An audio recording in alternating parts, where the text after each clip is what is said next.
All right, welcome back, guys, to the Daru Strong Podcast. I'm your host, Phil Daru. This is episode number 15.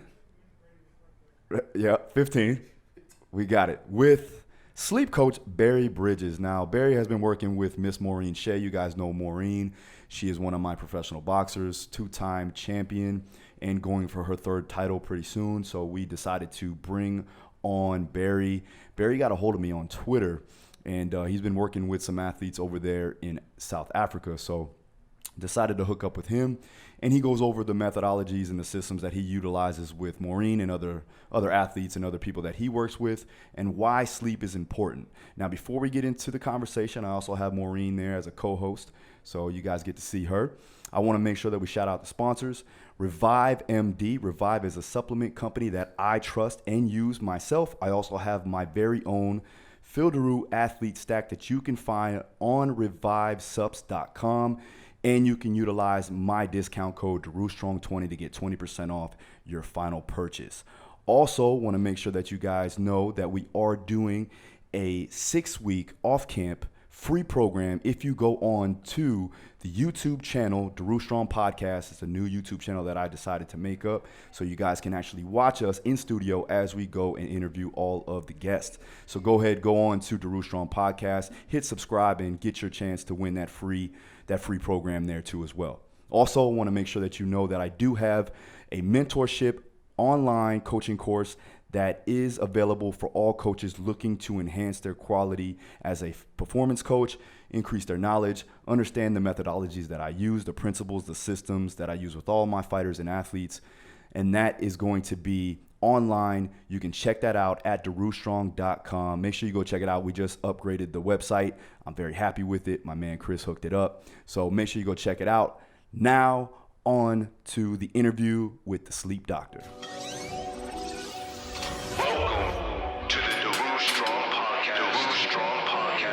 Let's go. Mind over matter. Put your mind somewhere else and keep going. That little voice in your head is trying to stop you from getting to where you want to be. Be successful and keep moving forward. With your host and world-renowned strength and conditioning coach, Phil Daru. All right, and we're back. Episode number, where we at, Devin? 15 with my man, Barry Bridges. I won't call him the sleep doctor. I want to call him the sleep doctor. He's been working with Maureen Shay. Maureen's with me. Hello. Right? I say guest host. Guest host. Special guest host. Thank you. Maureen's been on before. She's also an elite boxer, champion boxer. We got another title to make, I think, Yes, in a absolutely. little bit. No, all right. nothing yet. So, Barry, for those people that don't know, let's go around and talk about how you got started in this wild thing that you're doing with sleep and how you can improve performance with it. Yeah, Phil, thanks for the introduction and thanks for having me on your podcast. Well, it's been an interesting journey. I've been involved in wellness and sports performance for quite some time, for 12 years. And probably about a year and a half, I took the gap into going to more of the sleep and recovery coaching side of things. And going with that, studied and did some extra courses, certifications. My background is in sports science and exercise science like yourself. And I've had opportunity to work with many athletes. And I work full-time in the corporate space as a sleep specialist, also in esports as well. And I thought I want to take a gap into the MMA. It's a new scene for me. Combat sports, you could say, not just MMA. And that's where I'm transitioning at the moment now. So making some gains. There you go. Now, you've been working with Miss Maureen Shay. How is that going so far? Yeah, it's going well. I mean, I've been with Maureen for 4 weeks now. We've been working together on a one-on-one basis, obviously remotely, as I'm based here in South Africa, Cape Town. Just getting to know Maureen, her schedule, and her daily sleep habits. And then we're obviously diving more into tracking sleep with a sleep diary. She's seen quite a lot of improvements in her performance, I think, on a day-to-day basis. I think Maureen, yeah? Yeah, no, absolutely. Maureen said- You know, yeah. it was interesting because I always felt that sleep was so important, and everybody used to always make fun of me because they're like, you go to sleep so early. Like, why do you go to bed so early? And I think that's where you and I kind of connected, where you're like, that's great. You understand the importance of sleep. So I understood that. But to enhance the quality of the type of sleep that I'm getting, you've definitely had such a big part in giving me some pointers and some tips. And also, I think for any athlete out there or any person really, it's just like a personal trainer. Like when you have to answer to somebody, it keeps you accountable and it keeps you on that focused on that goal to reach your obviously, finding the importance and understanding how this is going to benefit you overall, not only as a person, but as an athlete and your performance. And it's definitely been a great addition to my team. So thank you for that. And I'm really looking forward to, right now fights aren't really happening, but I've got a big one coming up, no date yet, but I'm happy to welcome you as part of the team. And I'm grateful to Phil for the introduction of us to be able to move forward with this, because I feel like it's always been kind of like something I really wanted to explore further and understand. And you've really helped a lot with that. Yeah. So Maureen is kind of like my lab rat. So when you came to me with this, I said, you know what? I got the perfect person for you. Because she obviously doesn't skip on the caffeine. She doesn't. No coffee there. But this is natural, okay? Yes, that is natural. I'm not going to lie to you. There is no caffeine involved. Yeah. Now, what are you doing with, let's say, Maureen right now? And then we'll get into like what, the basis behind what you do and how you start with an athlete. And is it one-on-one? Is it groups? And do you do both? So on and so forth. But let's start with, what you did. What are you starting with Maureen to get her to have that better sleep quality to improve on her performance? Yeah, well, it first started with a basic coach call. And with the coach call, it kind of started with a simple understanding of sleep science education, if I can put it. Understanding stuff about chronotypes, circadian rhythm, importance of sunlight, and technology breaks. I think the main thing is when you deal with a client or athlete is they need to have some basic foundation of sleep science, and then we can apply the knowledge for what we put forward to the client and athlete. So it starts with a simple coach call. And the reason I talk about those topics is because we're all exposed to it. We're all exposed to technology. We all have a chronotype. It's genetic. We got a relationship with the circadian rhythm. We're all exposed to some sort of sunlight during the day. So it's really, you got to really start with that. And then from that went into more of an individualized sleep program, which I call Sleep Fit. It's where I combine more of sports science and sleep science together. And then it's just weekly checkups, Maureen, how she's doing. And then sleep diary to provide the tracking as well, to get the basic sleep data as well. So that's where you're going to find where the sleep quality is coming from, is when you start tracking with this basic sleep diary. Gotcha. Now we talked about jet lag, right? And you were talking about chronotypes and I guess sleep imbalances and things like that. And then people that are more of the morning person do worse going to, let's say, going east, correct? Yeah. Back west, correct? Yeah. So explain to me why that happens. Is that something like, I don't know, give me an example of why that would be the issue. Yeah, well, it's basically, first of all, it's important to identify the athlete's chronotype. I think we first got to understand that. I think second of all, we need to know what the destination they're going to, first of all. And normally before that is we pre-plan the athletes traveling. So we get them at least a week or 2 weeks to advance to adapt to the traveling zone. So normally they're out of traveling zone where they're traveling to. So it starts with that and planning that with the athlete beforehand. And then once the athlete arrives to the destination, we can go either into finer detail and look at their surroundings, the environment, the hotel space. Because I think the most thing what happens with athletes is when they travel to a new destination, they get stressed out. It's because they're in a different environment. It's not home. They don't have their friends and family with them. That's basically where you can obviously navigate the jet lag process. Okay, so I wanted to ask this because we do have a lot of fighters that fight overseas, a lot of competitors that do too. when a fighter has, let's say, for instance, their location is in Florida, right? We're in the East Coast of the United States, and they have to travel over to, let's say, Russia, right? Yeah. When's a good time for them to leave so that they can kind of get used to that time difference? And when's a good time for them to actually come back? Because, again, we're talking about recovery from the trip and the fight itself. Yeah, good question there, Phil. Well, I would say normally a week in preparation, if that's possible, for the fighter to leave a week before, and probably maybe a week earliest to leave again to get more recovery coming back. But yeah, I mean, it depends. Normally the morning chronotypes, they're the ones that suffer the most with the jet lag. It's because of obviously the exposure, going to dark cycle, etc. I can agree with that, because that's my type. That's morning person versus nighttime. And I think that's really interesting for a lot of listeners to understand that, the morning person. And I think, people are like, oh, I'm a morning person. You're not a morning person. So people don't understand the difference or how that has an impact on their sleep cycle, and how are they able to implement something, or what advice would you give them for morning people to, like you said to me, okay, well, you start to, the sunlight during certain times of the day is very important for you to get. So I think morning people and evening people, which, I'll use those terms for regular people that understand that. What would you explain to them would be beneficial for them?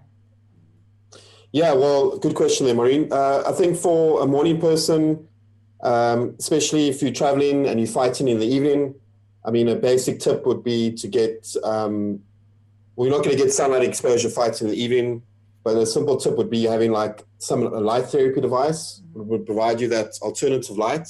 So all you need to do is have like something like a light box in front of you. You can just stare in front of it for 10 minutes just to recharge the alertness, and then you'll be ready to fight. Because if you get a fight against a fighter that's an evening chronotype, he's going to have advantage over you, because he can fight till late in the evening, where you want to go to bed at 9 o'clock, 8 o'clock in the evening already. I mean, your lights are switched off already. So that's one thing. Another thing you could do is look at your Lux light meter, and then you can walk around your facility that you're going to be fighting at and see where some extra light's coming in from an indoor space, and try and use that before a fight. Another good device is the human charger. It's like a phone app where you just plug in with your earpiece and it'll give that extra light. Just need 10 minutes of it. And what it does is the earpiece sends sunlight to the pineal gland. The pineal gland is located by the brain, and it'll just say, like, give example to Maureen, it's time to switch on, we're ready to go. So that's a good basic tip for fighters that are fighting in the evening. Wow. So morning and chronotype, they got different characteristics. Well, first of all, chronotype is your sleep characteristic. And it's your sleep characteristic related to your mood, your alertness and performance, which is what I'll discuss later, which is related to your circadian rhythm. So morning people, they love breakfast in the morning. They're very energetic. They like to exercise in the morning. They love having lunch during midday. Yeah. We're all shaking our heads. They hate jet lag. They hate traveling. They're more like, I'd say they're less irritable people. I don't want to judge even chronotypes. Well, I start to fade in the evening. I literally start to walk. People have said to me, they're like, is it bewitching hour for you? At like 7:30, I start to fade. Yeah, so, I mean, then you got the evening chronotypes. Well, the evening chronotypes, they like hitting the snooze button. They like waking up later. First thing with the evening chronotype you will see is that they have a cup of coffee next to them in the morning. That's the first thing you see. And it looks like Phil's an evening chronotype here. So here's a good question. Phil just made a comment about that's his daughters. Now, teenagers, like, when do you really know what your chronotype is? When do you really know if you're a morning or evening person? Like, does that have to do with development, the brain development, age? Like, what are the things, like, if like, to know that Phil's daughters are definitely that? What are the telltales? Yeah, so kids in that generally are more normally evening chronotype. They like to sleep in later. Okay. I think that's what you picked up. And as they age, as your responsibilities and less stress, as you get to say 60, 65, you hit retirement, you got less stress, then you'll start going into that morning clocking in phase again. So you'll have a chronotype is genetic. It's always going to carry over. The key thing is with your chronotype is how do you adapt to a day schedule? Like going back to the evening chronotypes, they don't like to wake up early in the morning, 5, 6 o'clock for a training session. They're half asleep. You know, they like to do things later. They like to exercise later. They like shifts, working shifts. They cope well with jet lag. The thing is they're obviously exposed to things late at night and they get stressed out quite quickly. And they don't like morning chronotypes either though, because we annoy them. Yeah. So if you're looking for partners, try pick an opposite chronotype. This makes life easier. Yeah. Makes sense. Okay. All right. So check this out. So I used to be like when I was fighting, I used to be more of a night owl, right? So my chronotype was more evening based. And that's because I trained a lot at night, and then I would even work at night. So when I was doing, because I was doing like I was a strength coach at night, so I trained my athletes after I was done training, and then I even had a midnight class. But my schedule made me have to wake up early because I would have to get morning clients in. I think now I transition because now I get up at 4:30 a.m. So now I transition now into more of that morning chronotype. Does that happen because of the fact of just repetition? Yeah, repetition and like finding a schedule. I mean, you can convert to either one of them, and it's just certain things you need to change. So, for example, you know, if you're evening chronotype and you have to adapt to morning schedule, go to bed a little bit earlier than you normally would. That's one thing, and then wake up a bit earlier in the morning. If you're evening chronotype, adapt into morning schedule. Another thing is evening chronotype, try to eat your meals early in the day, have breakfast in the morning. A lot of the evening chronotypes don't like breakfast in the morning. And it's all because they're still in that, what we call a melatonin sleepy phase from the circadian rhythm. So that's why they're normally about 3 hours behind a morning chronotype. So they need to evening chronotypes need to get sunlight first thing in the morning. If they get sunlight in the morning, they're good to go. If you stick your head out the window, I'm sure Florida you get lots of sunshine. Just like Cape Town in South Africa. Not this week. Damn monsoon hit us the other day. We got hit with tropical thunderstorms early. Yeah, that as well. Yeah, we didn't get that yet. But I think you guys got majority of sunlight there for your so it's certain things like that, just adjusting and you can fine tune. Because the thing is, what you need to do is you want to match a chronotype with their daily schedule. And if you can make sure they're getting the adequate recovery, mental and physical recovery without during the day with their schedule, they'll be more prepped for the evening to go to bed. Okay, so let me ask you this, because I know we talk about with the kids, because I'm working with a lot of high school athletes right now. Yeah. And these fucking kids are lazy as shit. Like they'll wake up at 11 o'clock, 12 o'clock, and then they barely get a meal in before they come and train with me. So with that, right, I'm telling them to at least drop that down to 8, maybe 9 o'clock, you know, and then we can get a couple of meals in so that they have the fuel to go ahead and do the training. Now, am I negatively affecting their sleep pattern or am I just readjusting it? No, I wouldn't say negatively affecting it, Phil. I think you just slightly readjusting it. And a simple thing is for them just to get that, I don't know what their travel is, where they come to, just get morning sunlight for them, man. They're just going to get morning sunlight. So just release that serotonin hormone. Serotonin hormone is that hormone that gives you feeling happy, energetic. We get that hormone from the sunlight. Sunlight comes directly to our eye pupils. It wakes up the pineal gland. Athletes all get to go in a full session. Okay, is the opposite though? When they're trying to go to sleep, we want to shut everything down, obviously, right? We want to create that melatonin so that we darken out everything. So when an athlete, when I go through, like I went with Maureen, we went into the circadian rhythm and understanding that. The circadian rhythm, if the listeners don't know, is basically a 24 biological process that goes around between the light and dark cycle. So if you had to type in a browser circadian rhythm, you'll see an infographic. You'll see there's different things happening at different times of the day. So you'll see early morning at 6 o'clock, you'll have serotonin going up, and melatonin going away. You'll see at 11 o'clock your most alertness. 3 o'clock, you've got your best coordination. 5 o'clock, you can perform max cardiovascular and muscular strength. So the key thing is with your chronotype, you need to build a relationship with that, whether you're a morning or evening person. So a lot of the time, evening chronotypes tend to do things later, and they delay their sleep time later at night. So by the evening cycle of a circadian rhythm, you want to start shutting down tech, getting into that stress-free period zone, and entering your recovery room, which is your bedroom, and just getting ready for sleep and recovery. Yeah? Gotcha. I have a quick question so in regards to mental health and sleep cycles, I've spoke a little bit with you, and also my podcast, Phil's podcast, I had struggled with depression.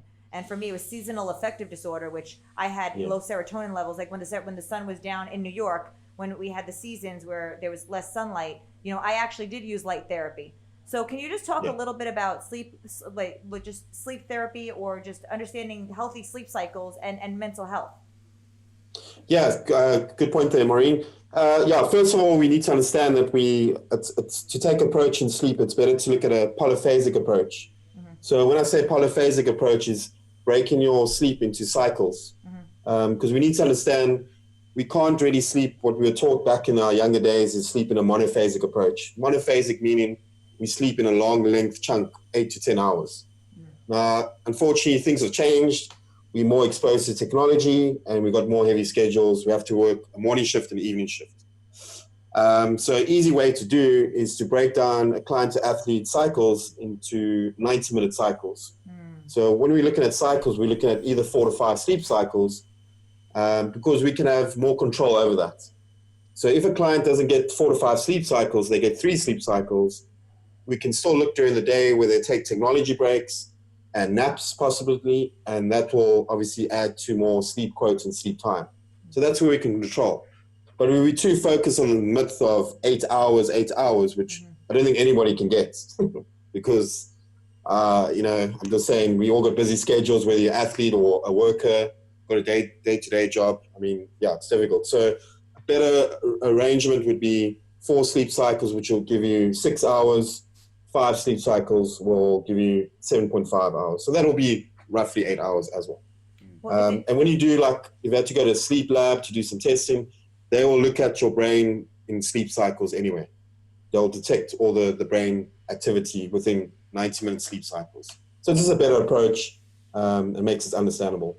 It's interesting when you mention that to me, because as Phil knows, I have severe OCD when it comes to wanting to do things exactly. And he'll tell me, you can't do anything perfect. It's not about that. Don't overthink it. And I think in the beginning, I kind of was like that with you, so there's athletes out there like myself, or just regular people that are like, oh, I have to get in 8 hours. And if I don't get in 8 hours, I'm not going to be right. And then you become obsessive, and that's added stress. So that becomes unhealthy. Yeah. And I know go ahead. Yeah, so stress is a killer for sleep. It adds, if the brain is stressed out, it's going to delay your sleep and your deep sleep quality at night. Because you mainly will find that athletes, especially they're going to bed later, they've been on technology, they're lying in the bedroom, dozing around, but they're not really getting to that sleep, that real sleep that you need to get into sleep in, that shutdown. So, it's just basically just identify chronotype and circadian rhythms and how you look at an athlete's schedule to fine tune what they need to fix. And then the light therapy, going back to the light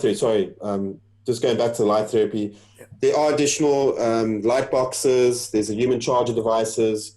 So you basically look at, sunlight is the best tool if you can get it.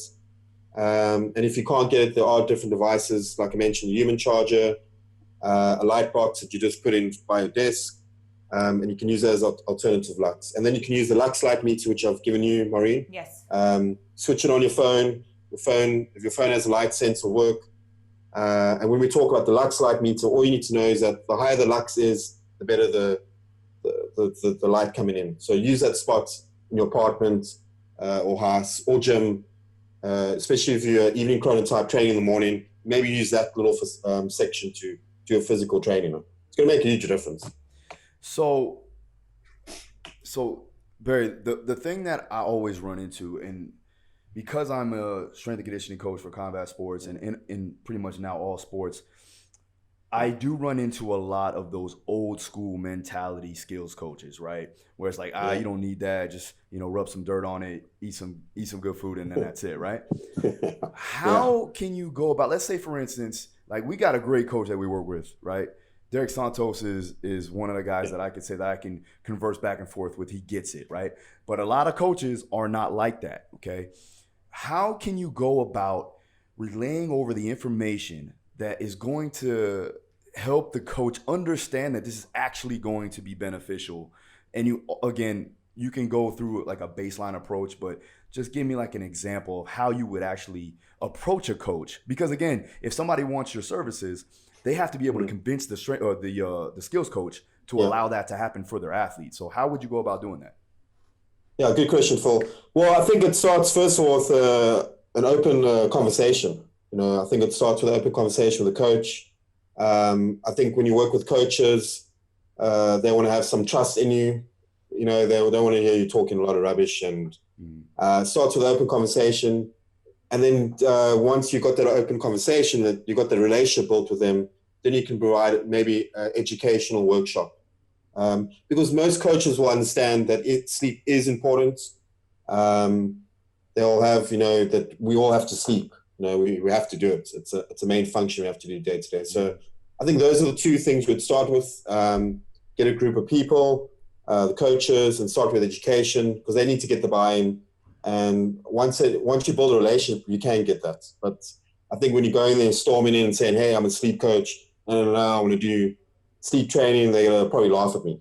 But you got to start a conversation with the coaches and just build that relationship and trust. And I think that happens also with your strength condition. You have to build that relationship first. Yeah. No matter what you are, experts or, they're not going to give two shits if they get the buy-in. The good thing about this too, Barry, is like the fact that you have quantitative evidence, right, to actually prove that your stuff works, right? So as you're going through it, obviously if you're working with Maureen, if Maureen's sleeping better, she's going to perform better, and that right there just gives you basic data that you can prove to the skills coaches, like, this actually does, this is beneficial and it does work. And the same thing goes for any strength and conditioning coach. We have to give that data enough for them to understand that it's going to transition and transfer over into the sport. Now, Maureen, how have you been feeling so far as working with Barry? Do you feel like it is a difference with your training, with your recovery, things like that? Oh, for sure. I mean, I just recently went through, I was going through, we talked about hormones, which, my favorite topic. Phil's heard all about them. But I'm always talking about them because with women and female athletes and anybody listening who's a woman or a female athlete or even a man who's around a woman, like it does affect, So my first question to you was, I always find that during my menstrual cycle, like sometimes it affects my training, sometimes it affects my sleep. And then it affects my sleep, it's going to affect my training. So, that was a great conversation that I had with you, and understanding with the data that you provided for me, or the information for me to understand there's different things that I can do to help me in those areas to, therefore, at the end, help my sleep. But I think overall for me, it was definitely my mood, because PMS is real. And I think the things that you told me in regards to technology breaks, really helped me a lot. Also, and I think you touched a little bit on this about the bedroom. When you're going to bed, what should happen, what shouldn't happen.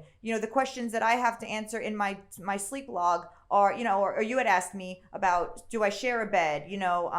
The different things about that. So shutting down, what do I do an hour before bed? So understanding and starting to be more aware of these different things that are affecting my sleep that I didn't realize really helped me a lot.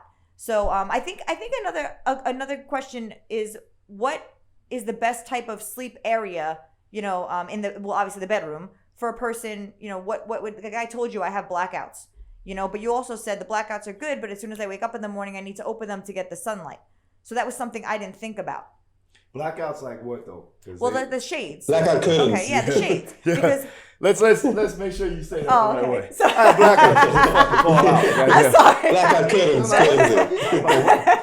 How come I don't know I'm this talking shit? about the shades. So I would have them for napping. So especially because I understood the importance of sleep. So during the day, if I needed to take a nap, I had the blackout shades to darken the room more to help me to kind of sleep or take a nap during the middle of the day, but I also do that at night. So we spoke a little bit about that.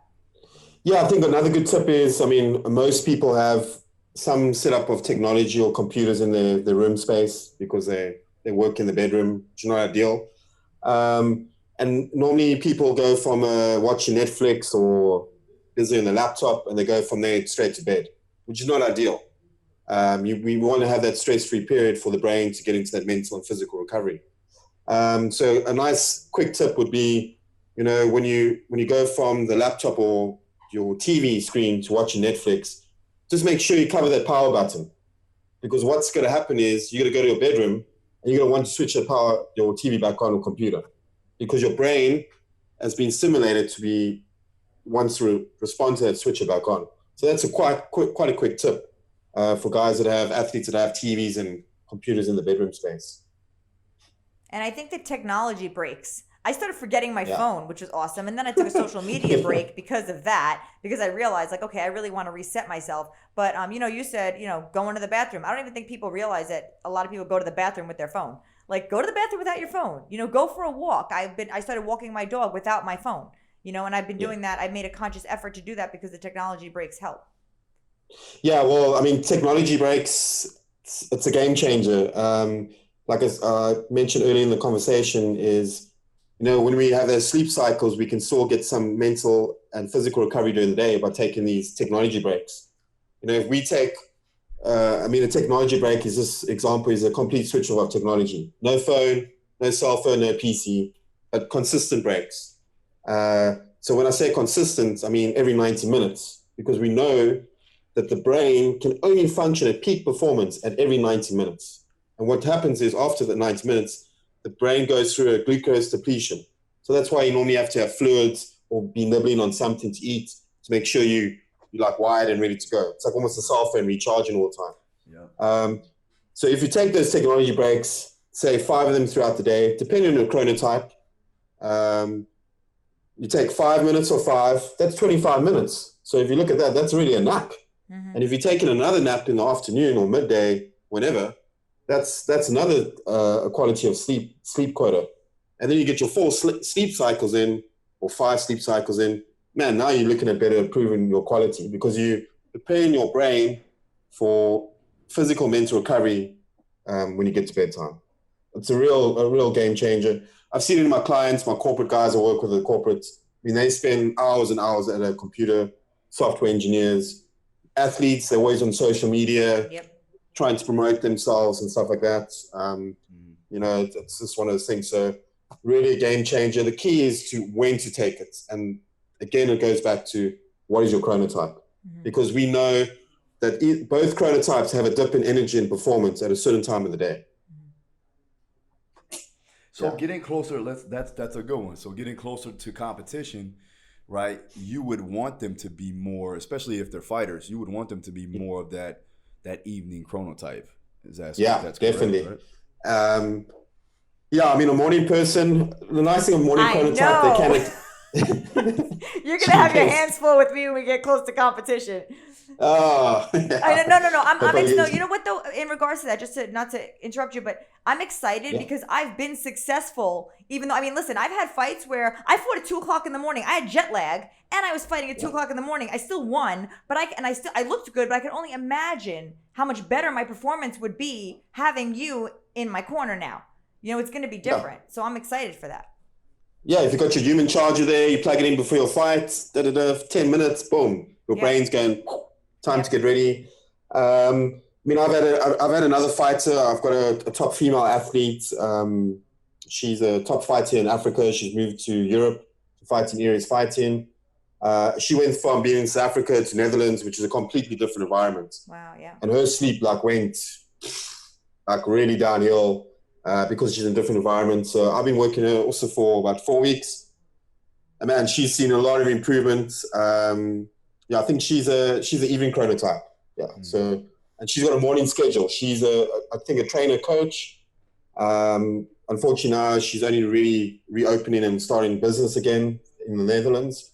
But I've had adapt her change certain things. She was eating a lot of red meat late at night, spicy foods, and we know that it's got certain hormones or can trigger like cortisol, which is a kind of active for your sleeping hormone late at night to get restful sleep. Because we know like red meat, we eat red meat late at night, it's difficult for the body to digest.